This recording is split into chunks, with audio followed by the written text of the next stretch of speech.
আসসালামু আলাইকুম। সংবাদে আপনাদের সবাইকে স্বাগত জানাচ্ছি। আমি ফিরোজ তোহা। শুরুতেই সংবাদ শিরোনাম।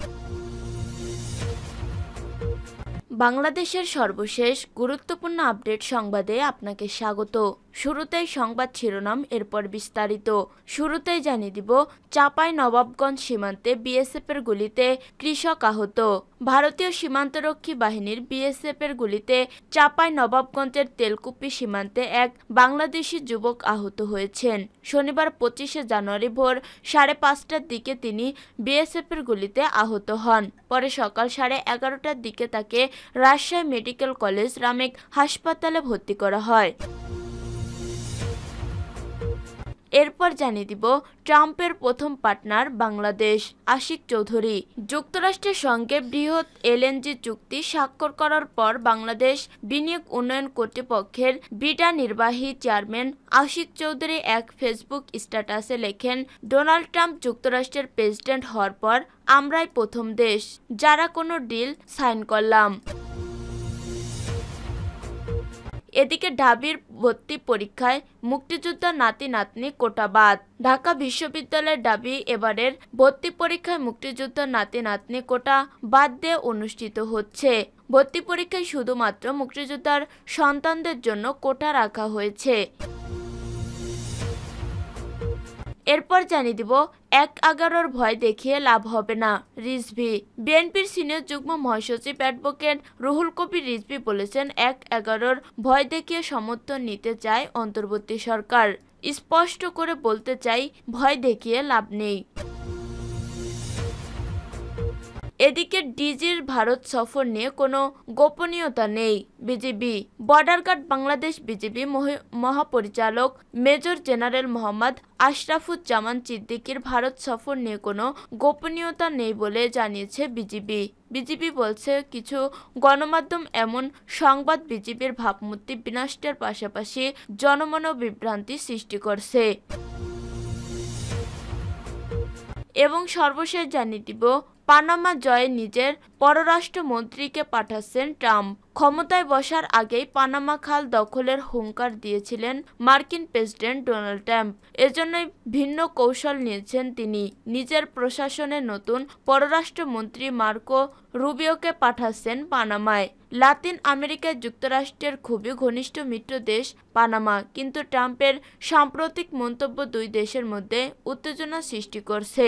প্রিয় দর্শক, এতক্ষণ শুনছিলেন সংবাদ শিরোনাম, এরপর বিস্তারিত। তবে তার আগে বন্ধু জানিয়ে দিন, আপনি কোন স্থান থেকে আমাদের সংবাদটি দেখছেন এবং শুনছেন।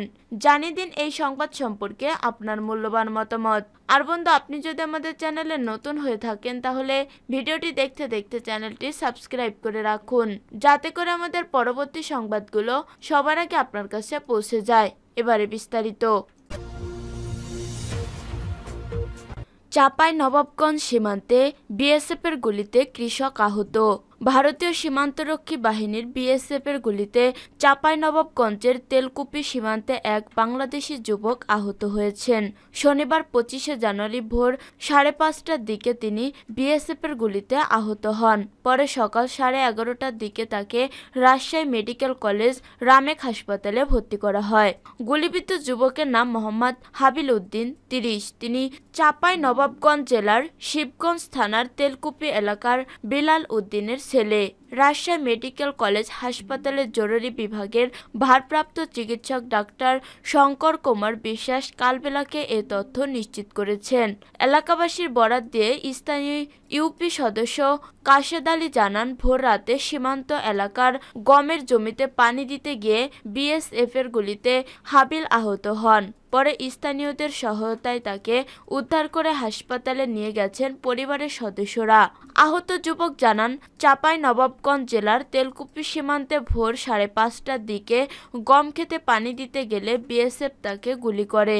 এতে তিনি পিঠে গুলিবিদ্ধ হন। পরে আহত অবস্থায় স্থানীয় লোকজন তাকে উদ্ধার করে চাঁপাইনবাবগঞ্জ সদর হাসপাতালে নিয়ে যান। তার শারীরিক অবস্থার অবনতি হলে চিকিৎসক তাকে উন্নত চিকিৎসার জন্য রামেক হাসপাতালে রেফার করেন। রাজশাহী মেডিকেল কলেজ হাসপাতালের জরুরি বিভাগের ভারপ্রাপ্ত চিকিৎসক ডাক্তার শঙ্কর কুমার বিশ্বাস বলেন, শনিবার বেলা 11:30টার দিকে হাবিলকে রামেক হাসপাতালে আনা হয়েছে। তার পিঠে এখনও গুলিবিদ্ধ অবস্থায় আছে। তাকে মেডিকেলের ২ নং সার্জারি ওয়ার্ডের ভর্তির নির্দেশনা দেওয়া হয়েছে। বর্তমানে তার চিকিৎসা চলছে। চিকিৎসা শেষ হলে তার শারীরিক অবস্থা সম্পর্কে বলা যাবে। বর্তমানে এই যুবক বেশ ঝুঁকিপূর্ণ অবস্থায় রয়েছে বলে জানান তিনি। ট্রাম্পের প্রথম পার্টনার বাংলাদেশ, আশিক চৌধুরী। যুক্তরাষ্ট্রের সঙ্গে বৃহৎ এলএনজি চুক্তি স্বাক্ষর করার পর বাংলাদেশ বিনিয়োগ উন্নত কর্তৃপক্ষের বিডা নির্বাহী চেয়ারম্যান আশিক চৌধুরী এক ফেসবুক স্ট্যাটাসে লেখেন, ডোনাল্ড ট্রাম্প যুক্তরাষ্ট্রের প্রেসিডেন্ট হওয়ার পর আমরাই প্রথম দেশ যারা কোনো ডিল সাইন করলাম। সে হিসেবে আমরা বলতে পারবো বাংলাদেশ তার প্রথম পার্টনার। শনিবার ২৫শে জানুয়ারি সকাল ৯টা ৪৬ ফেসবুক স্ট্যাটাসে এসব লেখেন আশিক চৌধুরী। স্ট্যাটাসে তিনি লেখেন, বাংলাদেশ সরকার আজকে ট্রাম্পের নতুন এনার্জি এক্সপোর্ট ম্যান্ডেটের উপর ভিত্তি করে একটা ল্যান্ডমার্ক এগ্রিমেন্ট সাইন করেছে। ডোনাল্ড ট্রাম্প প্রেসিডেন্ট হওয়ার পর আমরাই প্রথম দেশ কোনো ডিল সাইন করলাম। ট্রাম্পের ইলেকশন প্রমিজের মধ্যে ড্রিল বেবি ড্রিল এই স্লোগানটা বেশ পপুলার ছিল, সেটা এই এনার্জি এক্সপোর্টকে ঘিরেই। স্ট্যাটাসে আমাদের গ্যাস সংকটের কথা উল্লেখ করে আশিক চৌধুরী লেখেন, ইন্ডাস্ট্রিয়াল গ্রোথ, কর্মসংস্থান ইত্যাদির জন্য আমাদের long time gas supply solution বের করতেই হবে। মিডল ইস্টের বাইরে আমেরিকা একটা ইন্টারেস্টিং অল্টারনেটিভ। আশিক আরও লেখেন, অনেকের কাছে শুনি ট্রাম্প আসার পর নাকি সব শেষ হয়ে যাবে আমাদের। প্রথমত আমেরিকার ফরেন পলিসি খুব স্টেবল, তারা হঠাৎ ১৮০ ডিগ্রি টার্ন করেন না। আর দ্বিতীয়ত আমরা সৎ হতে পারি কিন্তু একদম গাধা না। এর আগে যুক্তরাষ্ট্রের লুইজিয়ানা ভিত্তিক আর্জেন্ট এলএনজির সঙ্গে একটি বড় এলএনজি সরবরাহ চুক্তি করেছে বাংলাদেশ সরকার। এই চুক্তির আওতায় বাংলাদেশ বছরে ৫ মিলিয়ন টন অর্থাৎ ৫০ লাখ টন তরলীকৃত প্রাকৃতিক গ্যাস এলএনজি কিনবে। ঢাবির ভর্তি পরীক্ষায় মুক্তিযোদ্ধার নাতি নাতনি কোটা বাদ। ঢাকা বিশ্ববিদ্যালয়ের ঢাবি এবারের ভর্তি পরীক্ষায় মুক্তিযোদ্ধার নাতি নাতনি কোটা বাদ দিয়ে অনুষ্ঠিত হচ্ছে। ভর্তি পরীক্ষায় শুধুমাত্র মুক্তিযোদ্ধার সন্তানদের জন্য কোঠা রাখা হয়েছে। বিষয়টিকে যৌক্তিক সংস্কার হিসেবেই দেখছেন বিশ্ববিদ্যালয়ের উপাচার্য ডক্টর নিয়াজ আহমেদ খান। শনিবার সকালে ঢাবির পরীক্ষা কেন্দ্র পরিদর্শন শেষে একথা বলেন উপাচার্য ডক্টর নিয়াজ আহমেদ খান। বলেন, ভর্তি পরীক্ষায় কোটার যৌক্তিক সংস্কার করা হয়েছে। ঢাকা বিশ্ববিদ্যালয়কে আমরা একটি সর্বজনীন বিশ্ববিদ্যালয় হিসেবে পরিণত করতে চাই। আজ ঢাকা বিশ্ববিদ্যালয়ে ২০২৪-২৫ শিক্ষাবর্ষের কলা, আইন ও সামাজিক বিজ্ঞান ইউনিটের ভর্তি পরীক্ষা অনুষ্ঠিত হয়েছে। বেলা ১১টা থেকে দুপুর ১২টা ৩০ পর্যন্ত এ পরীক্ষা চলে। ঢাকা ও ঢাকার বাইরে ৭টি বিভাগীয় শহরে একযোগে এই পরীক্ষা অনুষ্ঠিত হয়।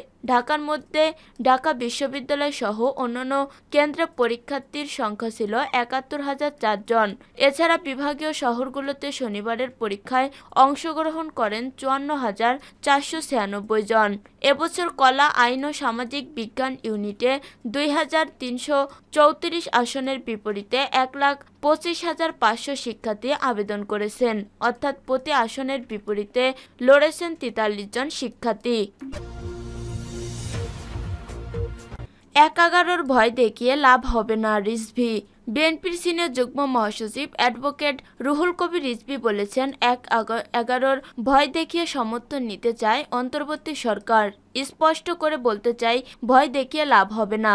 সবার মতামতের ভিত্তিতে স্বচ্ছ নির্বাচন চায় জনগণ, যা শেখ হাসিনা হতে দেয়নি। শনিবার ২৫শে জানুয়ারি আরাফাত রহমান কোকোর মৃত্যুবার্ষিকী উপলক্ষে ঢাকা মহানগর দক্ষিণ বিএনপি আয়োজিত মিলাদ দোয়া মাহফিলে তিনি একথা বলেন। লড়াই সংগ্রাম করে টিকে আছে বিএনপি উল্লেখ করে রুহুল কবির রিজভী বলেন, আমাদের ভাবমূর্তি নষ্ট করতে ইচ্ছা করে প্রোপাগান্ডা ছড়াচ্ছে একটি গোষ্ঠী। আমাদের দল সবসময় অবাধ সুষ্ঠু নির্বাচনের পক্ষে। জনগণের ভোটের অধিকার ফিরিয়ে দিতে বিএনপি সবসময় সোচ্চার ছিল, এখনো আছে, আগামীতেও থাকবে। বিএনপির সিনিয়র যুগ্ম মহাসচিব বলেন, ছাত্র জনতার আন্দোলন ও রক্তের ফসল এই অন্তর্বর্তী সরকার। তারা জনগণের আকাঙ্ক্ষা পূরণ করবে, অথচ তাদের প্রয়োজনীয় সংস্কারে মনোযোগ নেই। কলকারখানা বন্ধ, অর্থনীতি নিম্নমুখী, জনকল্যাণে মনোযোগ না দিয়ে ঘোরপ্যাচের মধ্যে সরকার। রুহুল কবির রিজভী বলেন, বিএনপি বিশ্বাস করে গণতন্ত্রকে টিকিয়ে রাখতে সরকার সুষ্ঠু নির্বাচনের ব্যবস্থা করবে। প্রয়োজনে তারা রাজনৈতিক দলগুলোর সঙ্গে আলোচনা করবে, দরকার হলে আইন করে পদক্ষেপ নেবে। ছাত্র জনতার পাশাপাশি রাজনৈতিক দলগুলোর অবদান অস্বীকার করার কোনো উপায় নেই। সুশীল সমাজের নামে যা বলবেন তা করবেন, তা মেনে নেয়ার সুযোগ নেই।